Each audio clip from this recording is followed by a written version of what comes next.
So answer it how you feel. But Go for it. Yeah. your biggest piece of advice you can share in relation to growth, go to market, marketing, etc., within the AEC space. Let's. I'll give you a cliche answer for a cliche question, but Go for it. but I think the most important thing, like it all starts with the customer. It all starts with understanding who you're trying to give value to. What I believe, and I think this is still a blue ocean today, is that digital and social media in construction is still in its early days. The construction industry doesn't like to engage. They don't like to comment, don't like to share. I don't know, like I think it's a personality thing in the industry, or less than other industries, right? And because of that, like it gives us marketers, companies, GTMers, it gives us a feeling that like these aren't the right channels to create content on, to drive our messaging on. Hey everyone, and welcome to the Bricks and Bytes podcast, where we dive into construction and AEC technology. Before we get started though, if you're a startup founder or operator responsible for innovation in your company, or you want a deeper, more insightful look into technology in AEC, you won't want to miss our newsletter. From deep dives into particular technologies such as AI, robotics, design, software, and so on. Hot takes from investors betting big in AEC technology, and advice on building tech companies, including the stories and takeaways of the most successful AEC technology founders. Head over to www.bricks-bytes.com and sign up today to get this exclusive material straight to your inbox. And now for the episode. All right, David, thank you so much for joining us. Yeah, we're recording. So this is another podcast we've been doing on Bricks and Bytes, a little bit of a dive into marketing within the AEC space. We've done a previous one on go-to-market, so this is a follow-on from that mini-series, and we're delighted to have you today. So David, could you give us a little bit about your background to start off with? And then I will hit you, like I just pre-warned you, with a hooky. What's the right word? Hooky? I don't know. Some hard question. Let's say that. Yeah, some right hooks. Yeah. So first of all, guys, thanks for having me. I'm a fan. Love what you guys are doing for the industry. It's there's not a lot of good content out there, and so it's great to have you guys promoting. Thank you. So a bit about me. I'm what I like to call, I'm a guest in the construction industry. I stumbled upon the industry by accident. About, I want to say 7 years ago, I used to have sort of a go-to-market agency, which was agnostic to all sorts of startups, sort of helping them go from first kind of get their first customers, first traction in the market. And one of my customers was a company called 4M Analytics. What the company did was basically what the company does is creating a global map of subsurface infrastructure, starting with North America. And eventually the founder asked me to join the company and build out the marketing team there.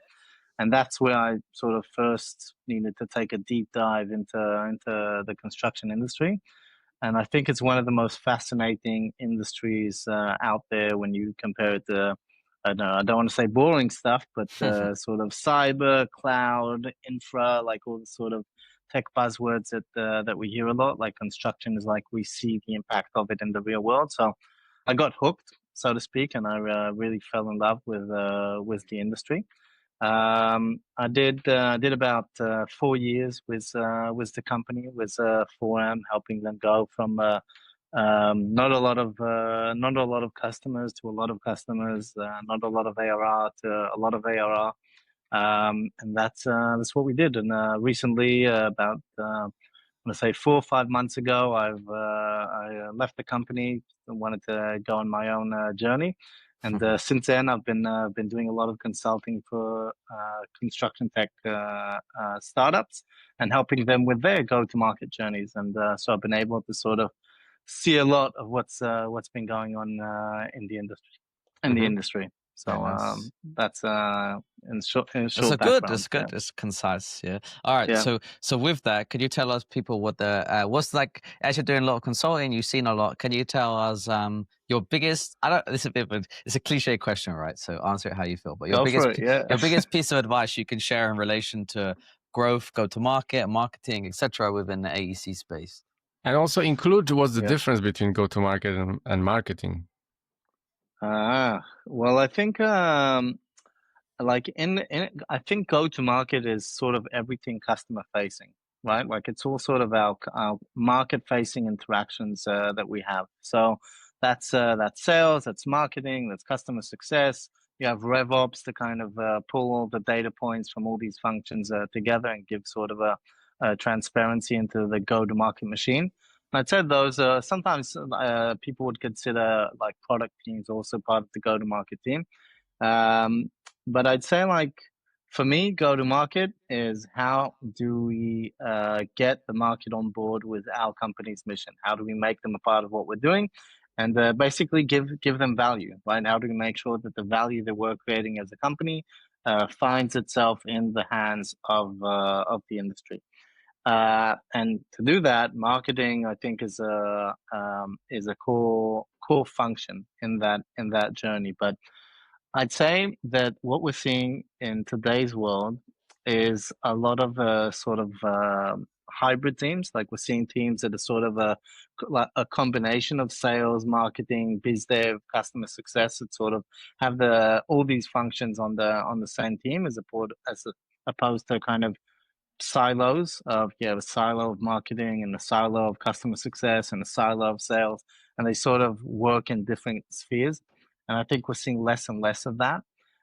So you're seeing a lot of sort of involvement of all these stakeholders in the roles of the different teams, if that makes sense. So we'll see like marketers work hand in hand with customer success professionals and with the sales professionals, and you'll see sales professionals working with the marketing teams on different initiatives that they are trying to promote. All right. So it's okay. I will ask a follow up to that, but go on. Your one piece of advice. Your number one. My one piece of advice. The magic bullet. Yeah. I'll give you a cliche answer for a cliche question, but go for it. but I think the most important thing, like it all starts with the customer. It all starts with understanding who you're trying to give value to, and like as someone like who, like I said, I'm sort of a guest in this industry. My initial sort of reaction to going into this industry was trying to sell, trying to market, or trying to sort of give the value of what we were doing as a company, like it's a regular tech company. But in construction, there's so many sort of intrinsic, I'd say, specialty details that if you don't know, like your customer picks up on these things really fast. Like if you don't know what a bid is, if you don't know what supply chain is, if you don't understand what change orders are, like if you don't understand all this jargon and how it impacts like the industry's days to day, it would be very difficult for you to communicate with stakeholders in the industry. And I think it all starts with that, like knowing the customer, knowing what their day to day looks like, and I think especially like what are the pain points that you're trying to solve. Very good. Yeah, I like it a lot. You should almost have to have like a crash course and be able to recite the definitions of each of these like terms that you don't hear in any other industry. So we actually like back in Forum, we actually did that. Like for any go to marketer that would onboard to the company, we had sort of I don't know, maybe we had like sort of a glossary section, right? Like kind of explaining like how like what are the relationships between stakeholders throughout the different stages of the construction project lifecycle, because like it's very difficult to find people who have experience in both tech and both in construction. So like we would bring in people who have a lot of experience in tech, but then we needed to get them up to speed with what's going on in the construction industry. Very good. David, you mentioned earlier how do you define go-to-market and marketing and maybe differences. What's the best kind of combination, or what's the best structure that you've noticed so far in the industry with regards to go-to-market? And that can be, you can mention interactions or how the sales teams are structured, whatever you want. But from a team perspective, like what would a go-to-market organization look like? Yes, what's the go-to-market team? What's the most efficient go-to-market team structure like? I think it really depends on what the sales motion is, because there's a question of are What's the you sales sort motion? so how we getting into the hands of our users, right? So if we're pure SaaS and we're able to sort of sell online with nearly no interaction with the customer, and there are not a lot of products like that in the construction industry, although I think there's a lot of potential for what's called product-led motions. Um, I think that there you have sort of a lot of marketing and a lot of customer success in RevOps because it's very data driven. But if you're building a company that is built around handshakes and sort of what I like to call one-on-one combat, like it's sort of like it's one-on-one people, right? It's one-on-one engagements, and there's where you see sort of enterprise grade deals. And I think there you need to have sort of a very strong sales team that have very high EQ and IQ and a deep understanding of the industry.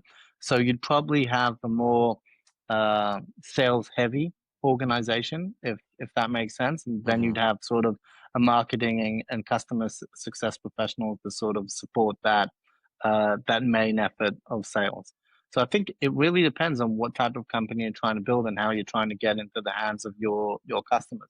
So I won't say it's definitive, but I will say that from what I've seen, there's definitely a tendency to believe that the construction industry is very much sort of built on the handshake. Everyone wants the handshake because it's sort of perceived as a traditional industry. Everyone believes that you need to close deals face to face.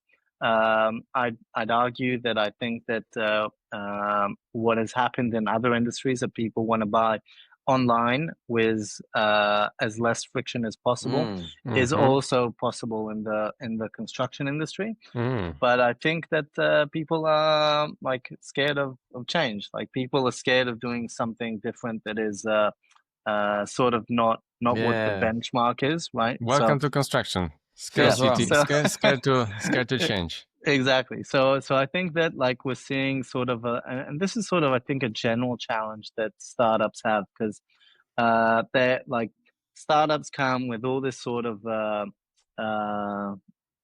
techie point of view, and then they believe because construction is a traditional industry that they need to change their sort of attitude towards how to go to market, how to interact with customers.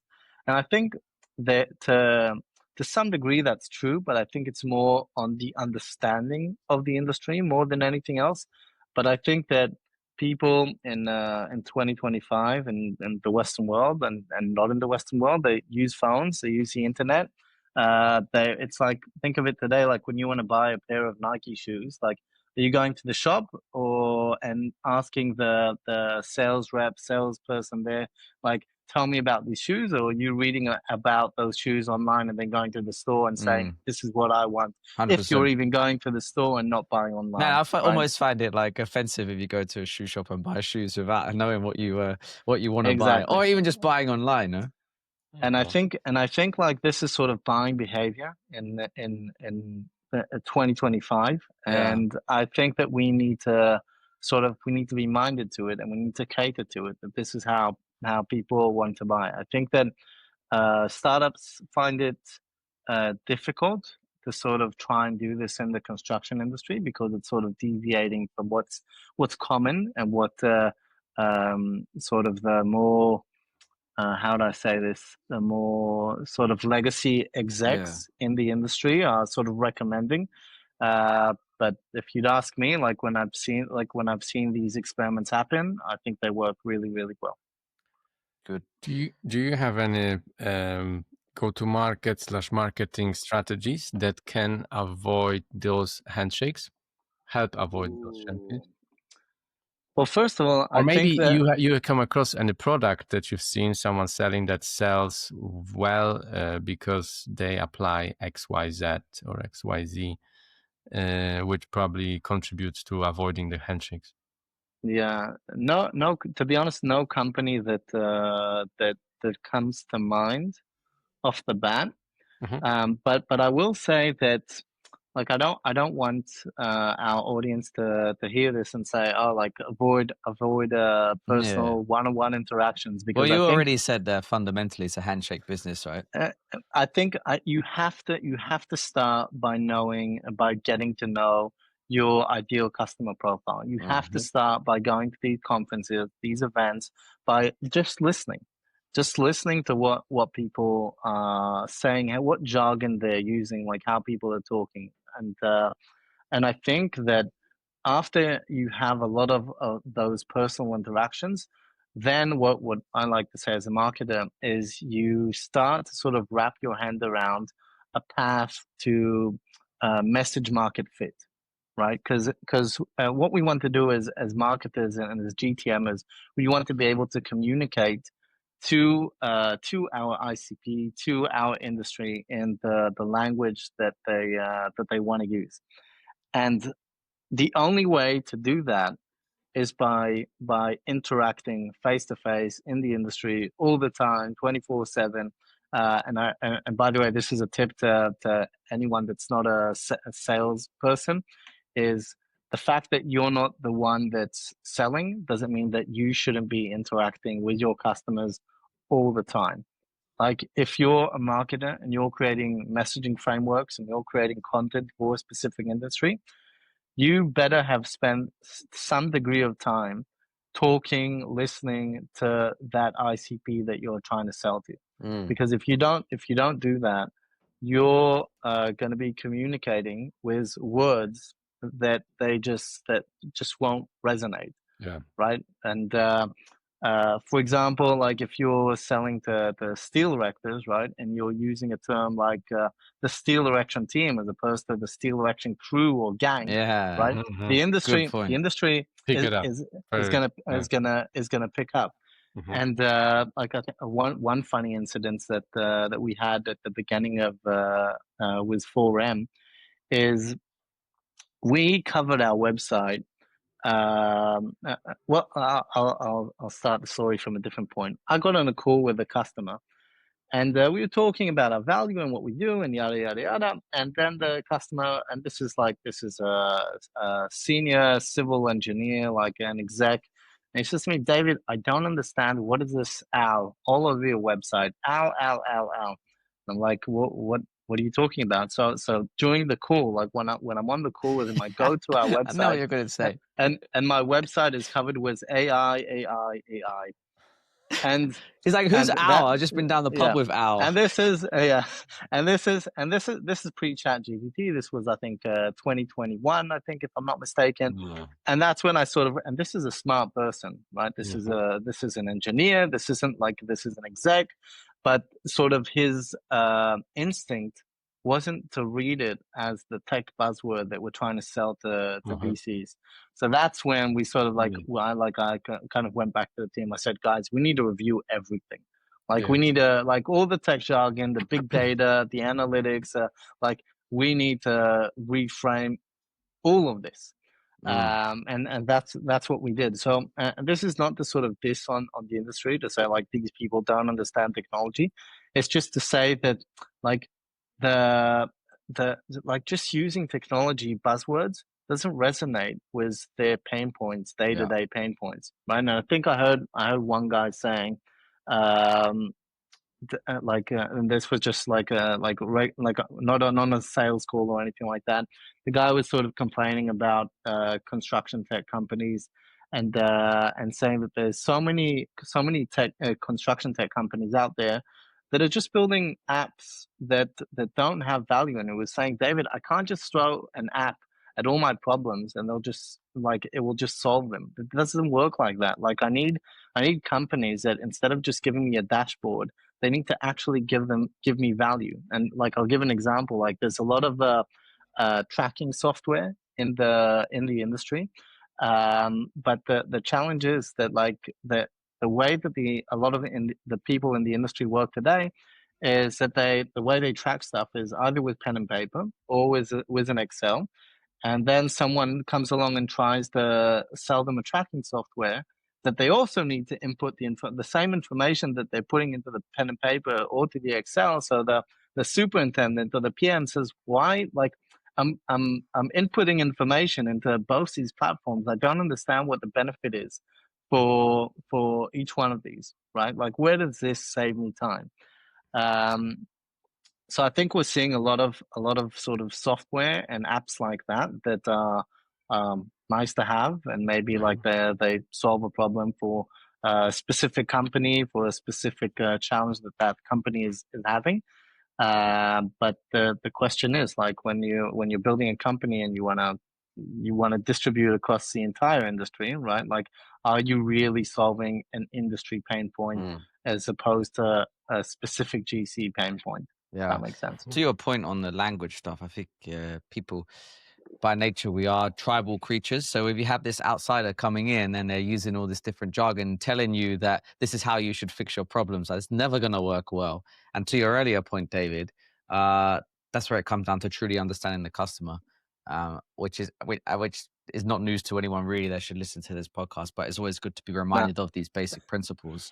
David, how do you feel about the fact that nearly everyone we speak to on Bricks and Bytes that are buying technology rely on recommendations from their other peers within the industry and Handshakes. paychecks? Did you say? No, handshakes. Handshakes. Yeah, like we always say to them, where do you find out about technology? So, I ring my other friend who is the chief whatever officer of this other general contractor. If he likes it or if he recommends it, I'm likely to use it. So Or they get in touch with Bricks and Bytes. or that. So do you have specific advice around the issue of getting your name or brand or product involved within these conversations at that high level, so that when they are talking to each other, you come top of mind and they're always recommending you? Because I always thought to myself, if you can find out a way to do that, then that is mega powerful. A few things come to mind when like with this question. I think the first is that one of the biggest challenges in the construction, like basically, like if I want to paraphrase the question, that like you're saying that people are relying on these sort of recommendations, on these views like of peers in the industry. I'd push back and I'd say that to some degree, in some areas of construction, that's true. Like if I'm if I'm a PM at one company and I want to sort of recommend to my friend the PM in a different company about a new software that I'm using, so I might do that. But in many cases, I won't. And the reason why I won't is because if this, is improving my margins or is improving the probability of me winning a bid, I want to have that competitive advantage. So I won't definitely recommend. It won't be sort of a given that I will recommend this software to all my colleagues from different companies in the industry. Maybe yes, maybe no, but it really depends on what the purpose is of that product. But I think the way to sort of tackle, like, what is the goal at the end of the day? We want to create sort of a network effect, right? We want people in the industry, different stakeholders, working with sort of our platform, right? So when we build a platform, like we might be building a platform for one specific stakeholder in a very specific organization, and that's okay.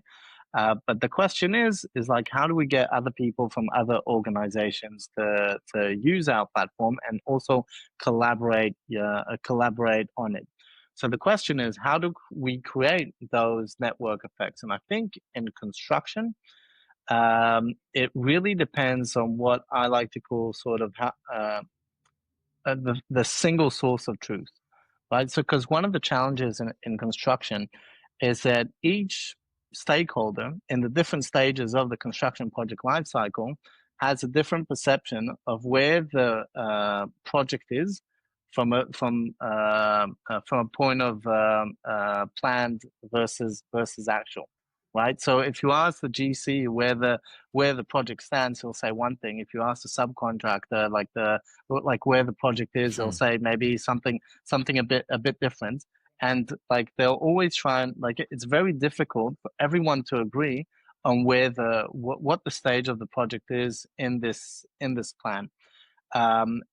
And I think what's interesting in the way to sort of create network effects in the industry is to have places where different stakeholders can collaborate and work together. Like when I say stakeholders, it's not just internal in the organization, right? It's external to the organization. Like how do I get subs to give me feedback if I'm a GC on this platform, or the other way around? Like how do I get my GC? How do I bring them into the software that I'm using as a sub, right? So it's to sort of give the GC visibility into where I'm at on my job to be done.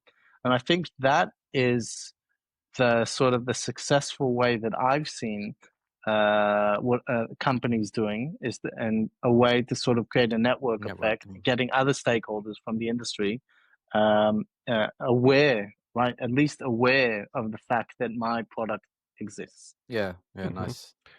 I wanted to ask, how do you present the ROI in the messaging or within go-to-market or marketing? What's the best way? What's the clearest way? Or maybe someone should avoid presenting the ROI straight away and kind of lead the process, and then at some point, like, what's the best strategy here? So we're in an industry that loves ROI calculators. We love to say. But I'm very skeptical if someone says that's going to 10x your whatever it is. Yeah. We also love to say that we're going to 10x all your engineers, and which, by the way, if it's true, it works. Like if you can really prove it, and I think the stakeholders in the industry, the GCs, the subs, the consulting firms, they know when they see a product that is going to 10x their efficiency. They know, and it really, I think, depends on the pain point, because ROI, like a lot of times it sort of gives us a sense of like it depends on what is the mission, the purpose of the product that we're trying to sell, because I don't think it's always around the ROI. I think for every product you can sort of say, well, if you use our software, if you use our technology, so this is going to save you I don't know, 10K, 20K, 100K on each project or sequence or whatever it is.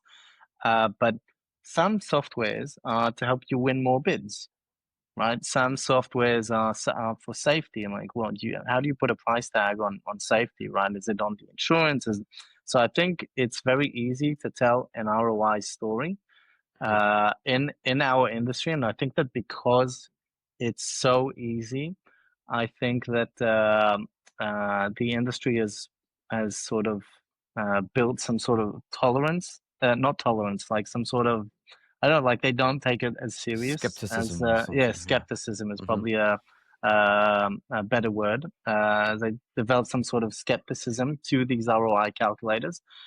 And I think that like it's very easy to see when you're selling to a GC if they got it or not.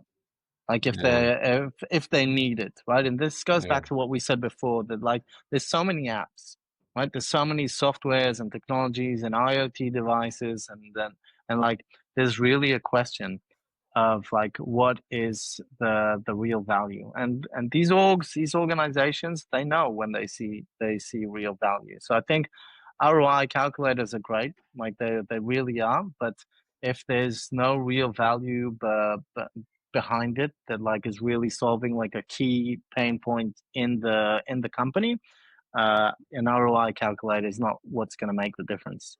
Very good.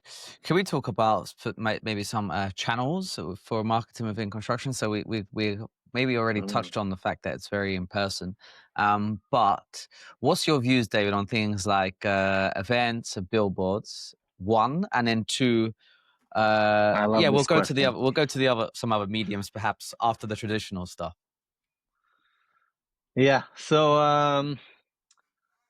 So something that I've heard from a lot of CEOs, a lot of founders in the construction tech industry is this is a traditional industry, so we need to do traditional marketing, and that's print, billboards, conferences, and that I'm not saying that those can't be effective. Conferences are definitely great in the industry. Like there's lots of value there, both from a marketing standpoint and from a sort of get to know your ICP standpoint. Um, but what I believe, and I think this is still a blue ocean today, is that digital and social media in construction is still in its early days. And the reason why I say that is because if you go on LinkedIn, I think that most I'd say civil engineers and app are on LinkedIn, but they're what I like to call quiet professionals. So they don't like the construction industry doesn't like to engage. They don't like to comment. They don't like to share. That it's like it's I don't know. Like I think it's a personality thing in the industry, or less than other industries, right? And because of that, like it gives us marketers, companies, GTMers, it gives us a feeling that like these aren't the right channels to create content on, to drive our messaging on. And I would definitely push back on that. And the reason why I say that is because, well, it's because I've seen it succeed, right? Like if you just look at LinkedIn data, you can see that there's sort of an alignment, like in North America, between the number of civil engineers and construction professionals across the US and the number that that LinkedIn sort of publishes each year for each industry, how many people are on their platform. And you can look at like specific like niches in different industries, and you can see that there's an alignment. And I'd say that like I'll give you an example of something that really surprised me. Like I recently got to look into like different construction communities on Reddit, and I see threads on Reddit, and I was really surprised because Reddit was sort of, it felt to me like I don't know, maybe I'm a bit out of touch for saying this, but sort of a conspiracy series sort of platform. I'm very curious, by the way, about Reddit and whether there's any weight there. So I'm excited for this. It's a voice of people, right? So when I found forums saying like PM product, like project managers, project engineer forums, like when people are active, people are posting their problems, they're getting answers, like. And I was saying, oh, like, okay, so like that's a legitimate channel, because for me as a marketer, the question that I'm asking is, I want to know where my industry is, like where do they spend time, right? And it's probably somewhere here, right, my phone. And then I want to create messaging that resonates, and then I want to see that messaging drive them to action, right? Like I want them eventually to sort of connect with me as a company. So and I think that the way to do that in 2025, and I know this, it amazes me that in construction this still sounds so so out of touch, but it's digital. Like I definitely am a big believer of digital in construction, as opposed to doing print, which is not saying it doesn't have merits, but you need to go digital. And I think that like it really is still a blue ocean. And the reason why I'm saying that it's a blue ocean is because even those who do digital, who do use LinkedIn, who do use Twitter, X, sorry, and these platforms, their content is just say it. Yeah, it's just not good. And like like all of them, like they're sort of dark green, dark blue, grayish, like regardless of the colors, but they just look like corporate materials. Like they put up these sort of case studies, these one pages, these like, and nobody's reading that. Yeah, like nobody's downloading. Is it not what the industry expects? Because the way it is. okay, but that's exactly the point. Like, how are you going to stand out if you're doing what everyone does? Like, that's not my goal as a marketer. So but now there's a balance, right? Because like when you do things that are sort of so out of touch from what the industry is doing, like you can, like, what a lot of times the founders are afraid of being perceived like clowns, like idiots, like people that don't understand how things work in the industry. So like what I would say to that is that you don't need to go all glamorous and all like I don't like it, like and produce wear a content jacket. like your wear a jacket. You don't need to produce content like you're But producing by the way, content no one else is for doing that in the industry either. So to defend myself.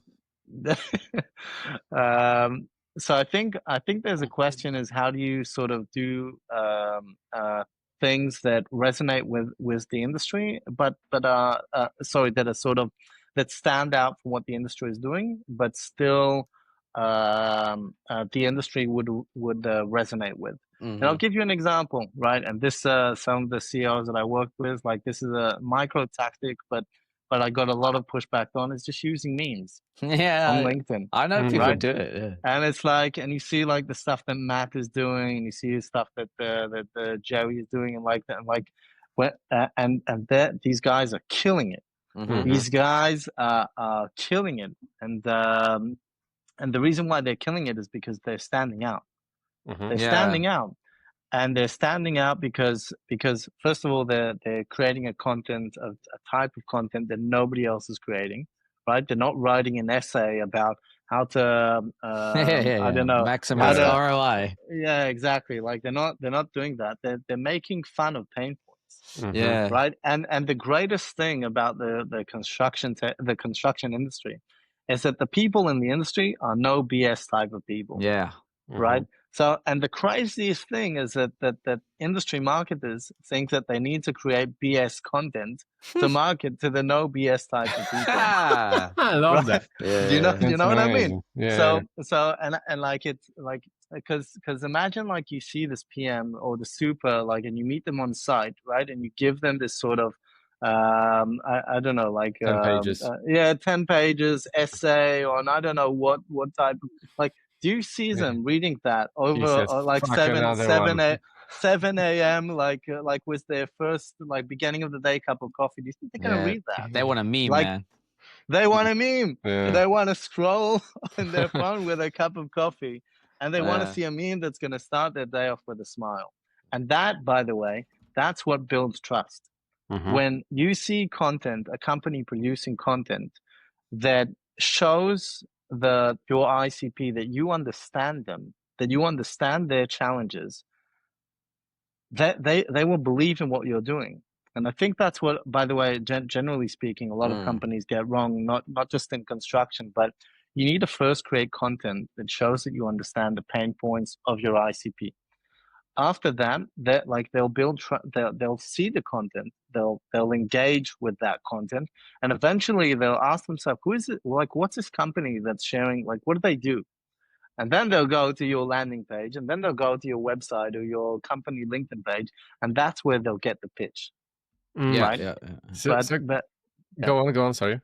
No, I was gonna say that and this is also cliche, but the worst the worst marketing is sales, and the best sales is marketing, because you don't want to always, like, every conversation that you have in the industry, you don't want it to be transactional. You want to build relationships. We're a relationship driven industry, and you can build a relationship between your ICP and the company, and the way to do that is not for every post to be every piece of content that you create. Look at this new feature. Look at us. How awesome we are attending this design and build event. Like, and killer. Up on stage. Yeah, that's like that. That's great. Like, there's room for saying, like, sort of patting ourselves on the back, on the shoulder, and saying, look, like, we did a good job. We won this award. But I think that most of our content as companies, it needs to be about the challenges of the people that we're trying to sell to, because that's how we build trust and confidence in our mission. and that's how we become their favorite. One of the guys that I had on my team, Chris, amazing guy. Like he loves to say that you want to make sure that you're the ICP's favorite, not their best, not the best product. Like, of course, you need to have that, but you want to make sure that they love you as a company. And again, the way to do that is making sure that your ICP knows that you understand their challenges. 100%. That's very, Amen. very smart. Killer. Very smart. Hey listeners, I want to take a quick break to remind you about the Bricks and Bytes newsletter. If you're interested in learning about the technology shaping the future of construction, you won't want to miss the valuable insights we share each week. To get this exclusive content delivered straight to your inbox, head over to www.bricks-bytes.com and sign up today. Link is in the show notes. Back to the show.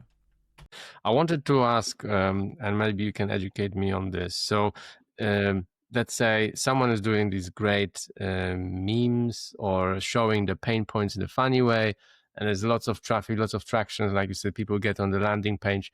But then how do you get from like lots of traffic, lots of traction to the sale? And maybe what is there any process around it, or like that? Do you know when people should like start pulling the trigger on certain things? How to approach that? Yeah, so I think I like to get the ICP to contact me.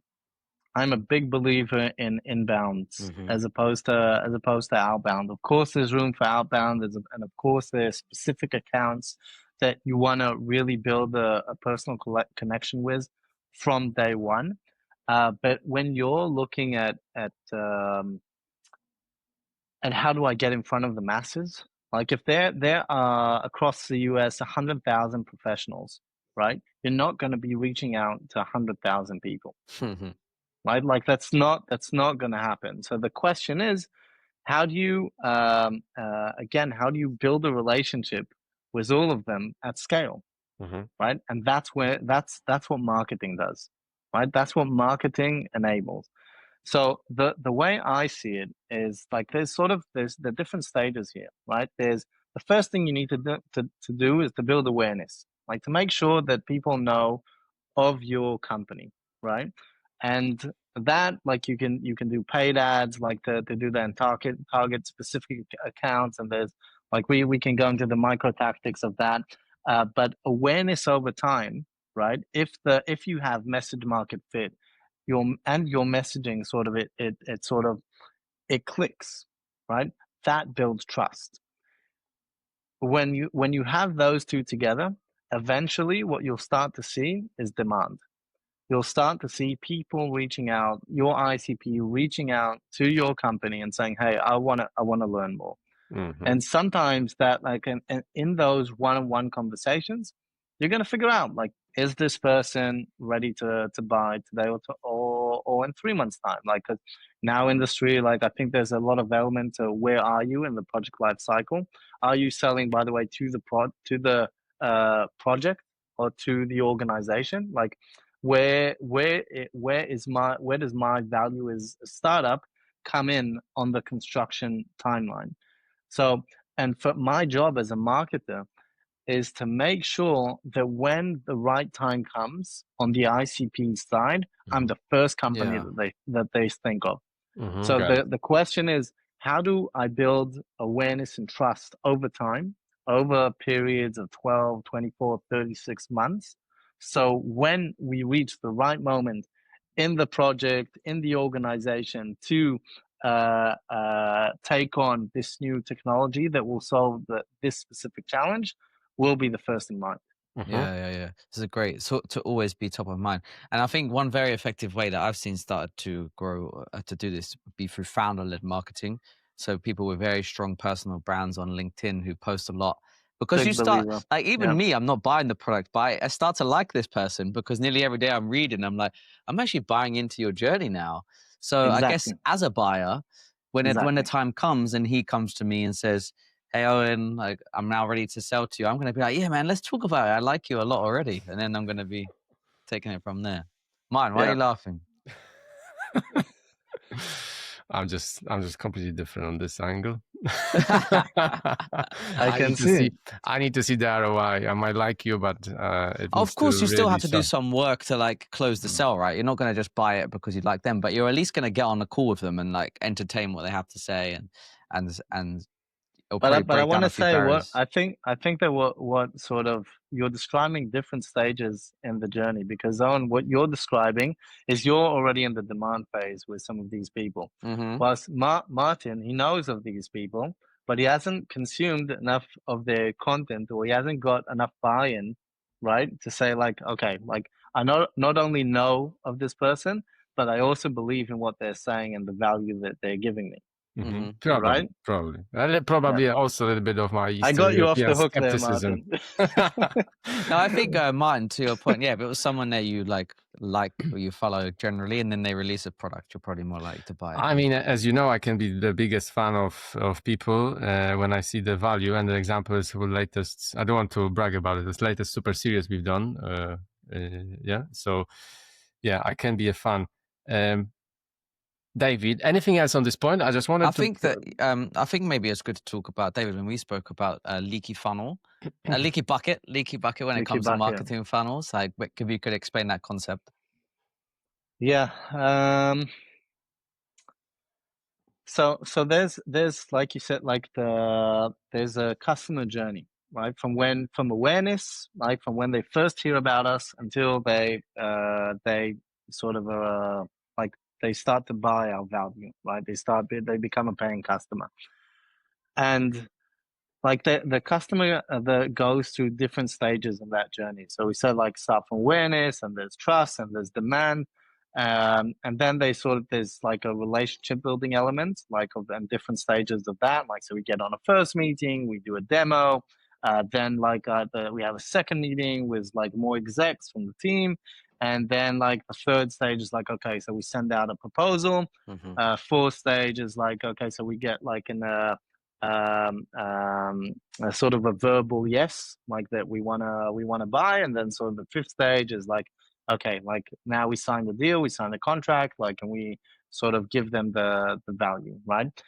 And what we want to do, and this is more of a RevOps revenue operation thing, is we want to be able to sort of track the metrics of conversion between each of these stages, right? Like, because, for example, if we see that we've got everything's flowing from awareness until sort of second meeting, right? And then sort of when we send out the proposal, then we have a challenge. So we need to sort of break down the elements of that proposal and see like what are the pushbacks that we're getting, like what are the challenges of that stage. And I think this is more from a GTM point of view as opposed to just a marketing point of view. Like, this is like a GTM leadership thing. Is we need to be able to see where's our bucket leaking, right? Where are the holes, right? And yeah, so I think that's the concept in general. And then like once you find the holes, there's a question of like what measures do you put in place to sort of counter them, right? So in proposal stage, maybe it's a price, right? Maybe, I don't know, there's a legal element there that we don't understand about the customer, that is an immediate no-go, right? Like, because they love the value, they like the execs are bought in, but for some reason when we send out the proposal, like it's crickets, right? So, and or there's sort of like there's an immediate drop in conversion rate, right? And the thing is that like when you're going from 0 to 1, like when you're just starting out with your go-to-market journey, you don't even have a baseline, right? Like you don't know what your conversion metrics need to be between the stages. Like this is something like the first thing that you want to do, like first 12 months of going to market, is you want to establish that baseline. Right? And then you want to start asking questions when you start looking at the data, when you start analyzing the data, like why is this conversion rate between these stages very, very high, and why is this conversion rate very, very low? Or I don't know, like everything seems right. And if everything seems right, so the question is like, how do you get more inbounds? And that's nearly always the question. Like people think that like the more leads that we bring in, the more we're going to see on the other side. But that's like a lot of times I've said to CEOs, look, I can bring in more inbounds. It's not the challenge. We can spend more dollars in different places. But if we don't fix like these different holes, like these different conversion Yeah. rates between the stages, Mhm. it's insignificant. Like Yeah. you're not going to feel the dollars spent on the end goal. And at the end of the day, my mission as a marketer, and this is also maybe a bit controversial, is That's what we like. logos and revenues. It's not about the leads. Any What does it mean? marketer, Yeah, this is exactly what we yeah. discussed actually on our Bricks, Bucks and Bytes last Thursday. Dustin was saying like your early stages of your go-to-market strategy should be to get the logos. Simple. It's Hmm. not like any marketer that knows what they're doing can bring in leads. Like Mhm. that's not the challenge. The challenge is bringing in people who actually want to buy. Mhm. Who actually want to buy, who are all great champions, or that they have buying power, like that they're able to sort of like go through the entire customer journey. And that's the challenge. And by the way, that's something that takes time to build. And that's also another thing that I think that a lot of startups don't have an alignment of expectation on with their go-to-market team, is that like what a lot of companies love to do is say, okay, we built the product, now let's start selling it, and let's just turn on a button, and all these customers are just going to fall in our laps, and like we're just Easy. gonna, yeah, and it's all going to be great. And it doesn't work like that, because building a GTM machine is really, really difficult. And it's like the way we need to look at it is like is sort of experiments, right? We come in with sort of a thesis. This thesis is comprised of, these are my pain points that I'm trying to solve, these are my value propositions, this is where my ICP spends time. Now I'm going to create a messaging framework to drive it in these channels. Then I want to start to see inbounds coming in, people reaching out to the company, and then I want to see those inbounds turn into customers in the shortest time possible. That's more or less what we want to build. And we want to be able to say, from a unit economics perspective, we want to be able to say, okay, at the end of the day, it took me X amount of dollars like to acquire this customer, right? In marketing and sales and all this effort, like how much did it cost me? And then what is my outcome, right? And that is something that, like, because eventually what I want to do is I want to say, okay, this is how much it cost me, so now if I pour 10x the amount of capital, I'll get 10x the amount of customers. It never really works like that, but that's sort of that's sort of the mental model that that we use in the industry. So like we need, like, founders need to understand that this is a journey. Like in the first 12 months of go to market, it's just figuring out like what's even the baseline that I'm trying to operate from. Like, and this is not an easy thing to do, like to figure out, like to answer these questions, like answering the question of pain points and value propositions. Talk to any product marketer. That is something that takes time. That is a lot of conversations and a lot of engagements with the industry. And also here, you have a thesis, you have something that you believe in, that like, and you reiterate, you verify that every now and then to make sure that's on point, because that influences the messaging framework that you have, which is, and what is the type of content that you're using? Is it memes? Is it reports? Is it I don't know, what is it like? And each of these, they need to work. They need to be effective, and it takes time to figure out what is effective on my ICP to get them through all these stages, so I eventually get them to sign with me, right? With my company.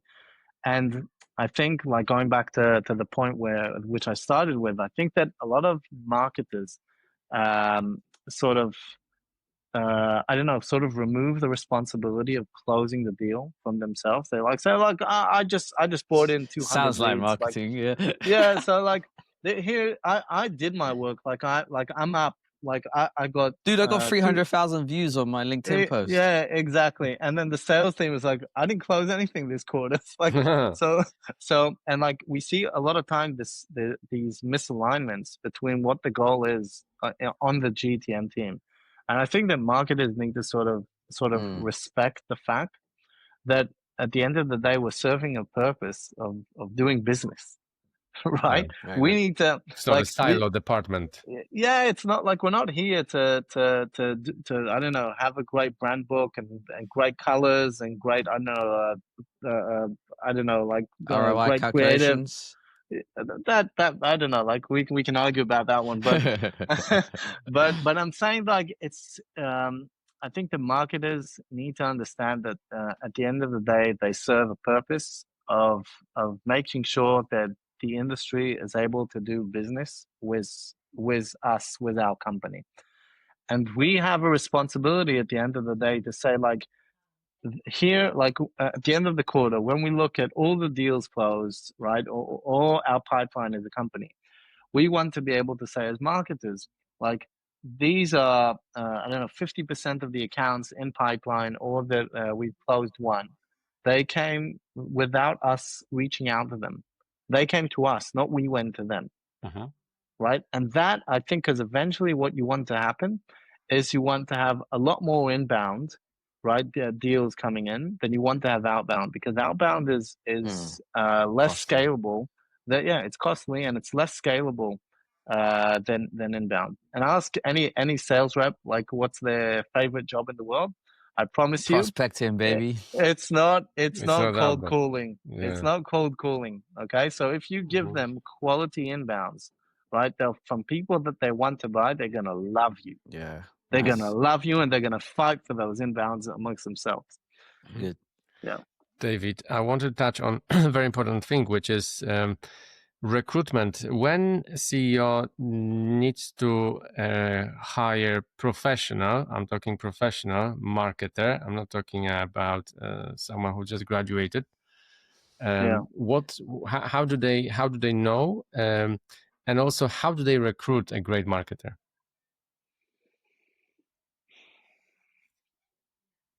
It's a good question. I think in his head he's thinking, great marketer. no. I'm hard on marketers, just because like I really think that we need to be a lot more business oriented in our position. Believe me, I'm more hard on this. So I appreciate you having me on. We want to learn. Yeah. So I'll say the first question about, like, when's the right time to bring on your first marketer. So I think that one of the mistakes that a lot of founders make is they leave sort of building out the marketing function in their company to sort of when they're ready to go to market, when they're ready to start selling. And I think that's a mistake, because market discovery is something that takes a lot of time, right? So what I would recommend for those type of founders is to say, okay, start with a consultant, right? Take on a consultant to help sort of start experimenting with your go-to-market thesis, right? For doing the discovery with customers, to create those messaging frameworks. So when you do want to start going to market, you have some of the infrastructure ready, right? Because what a lot of founders do is they say, okay, I'm ready to go to market. Let's hire a marketer. It takes us 3 months to hire a great marketer. Then that great marketer, it takes them a year to build out all this infrastructure before he can start actually implementing, like, the tactics, right?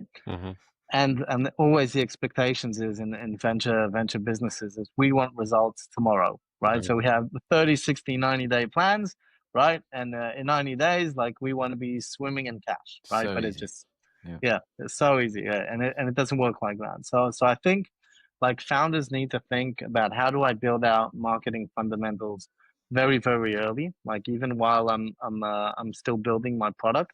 So when I want to start going to market, I'm ready. That I think is the first thing. And then the second thing is, like, what type of marketers you should be hiring. And I'd say it's business-led marketers. It's those that think from how do we close deals? How do we? It always starts with that. The rest is figure outable. Because the platforms change. Today it's Reddit, tomorrow it's LinkedIn, the next day it's Twitter. and like you need a and this is I think that, by the way, something not just true for marketers, but generally speaking, like what's happening today, and I'm sorry to be so cliche, but I think it's really impacted marketing and GTM in general, is what's happened today with Gen AI and automation platforms is just mind blowing.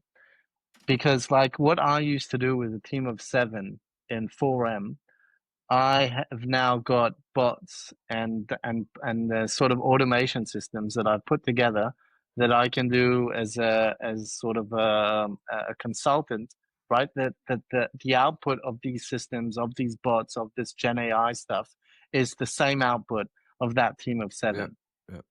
I can believe it. And I think that like what you want to have like in this sort of future of marketing is someone who's a system thinker, right? They understand all the different functions of marketing, and they understand what processes and what tools they can put in place to create output, which is at a velocity of a team as opposed to a specific individual. Don't get me wrong. I'm not saying that there isn't room for specialists and professionals for specific tactics and micro tactics and marketing. I'm just saying that for 80% of the work, you can create and automate without having a human in the loop.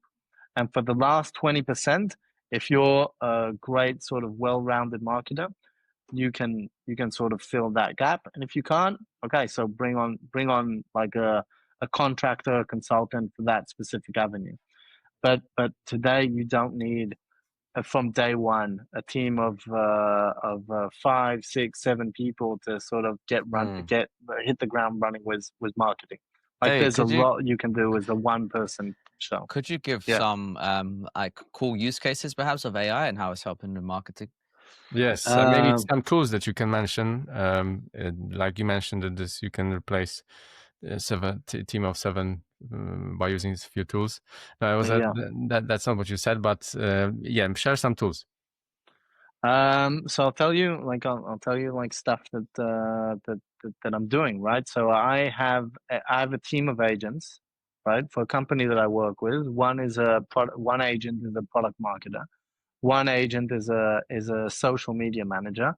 One agent is for Sorry, you're LinkedIn talking ads. like agency agent, or you're talking AI agents? AI. Okay.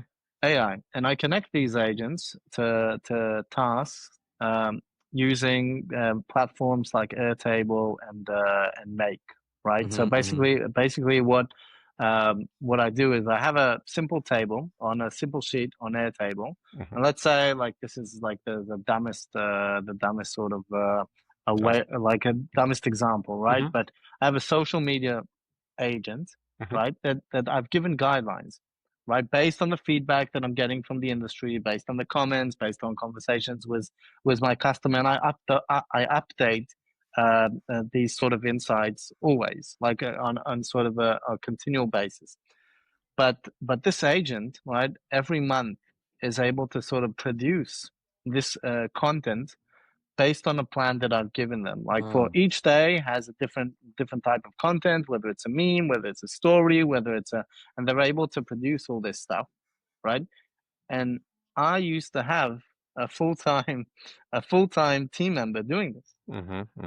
Like, and I don't need that anymore, because what the team member would produce, right? And I would review. And then we'd schedule and post or distribute the content, right?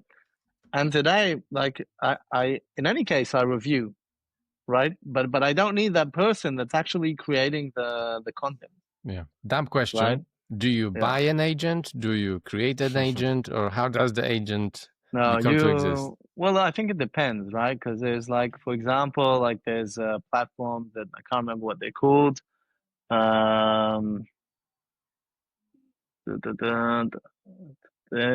like, what are they called? I can't remember their name, but what basically they do, it's sort of a crawler for your website. It goes through your website, and it doesn't just tell you all the SEO problems that you have on the website. Mhm. It also fixes them, Mhm. right? So if it doesn't have metadata on some picture or some page, it will just fix them. And I used to need to have someone to do that for me. Yeah. Right? I needed to take an SEO agency to do that. Now, in some cases, I still need to take an SEO agency, right? Like at some point of scale, I will probably do that, right? But when we're starting out, like when we're first going to market, like and going back to your question, Martha, like what type of person you want to have on board, you want to have someone who's a Swiss Army knife, who's able to do who's what I like to call a full stack marketer. He understands just enough to be dangerous on all these functions, Mhm. right? And is able to create systems, Yeah. automated AI-based systems that are able to generate 80% of the work. Mhm. Beautiful. Yeah, Yeah. love the concept, and it will be a growing, and I'm just guessing will become the potentiality will just become even greater as time goes on with what you can do with these things as well within the Yeah. marketing world. Just It's let just going one way. It's just yeah. going one way. Not going it's not going backwards. Mhm. No, interesting. I was going to ask very quickly, David, as we're running out of time here, just about metrics that you use to measure success within marketing campaigns. Yeah, there's one metric. Sales. Customers. Yeah. There's one metric. You heard me say it. Yeah. Yeah. Look, Okay. So, what's your look. views on things like people? Maybe I made a comment earlier about like I got so many views on my LinkedIn post, or I don't know, a marketer at a big company puts out an article to a large publication in construction, and the construction publication writes back to him and said, "You reached 1 million people with your No. post." Is it all bullshit? So I think that the way I look at it is if we describe before the stages of the customer journey, right? We have awareness, we have trust, and then we have demand, and then we have pipeline, and then we have closed ones, right? We have deals, customers. So for each of these stages, there are different indicators to us doing a good job, right? So this is another thing that I'm saying to founders, like don't, you know what, specifically to marketers. Marketers need to be able to explain to founders and CEOs that like what are the signals of success that they're going to see along the way until they have those first close ones, those first deals that come as a result of marketing efforts. And those signals are different at different stages, right? So when we're at awareness, right, what we want to be able to see is have we reached our audience?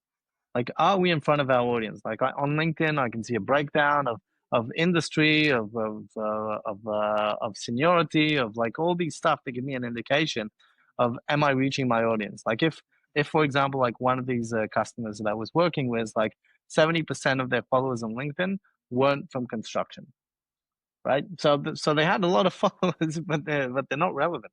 Yeah. Right? I don't care if my grandmother is following me on LinkedIn, right? Like it's you know what I mean? Like it's not the number, it's the quality. So like on that awareness stage, I want to see that I'm reaching my audience. Then on the trust stage, I want to see them engaging, Mhm. right? I want to see them liking, I want to see them commenting, I want to see them sharing. That's what I want to see.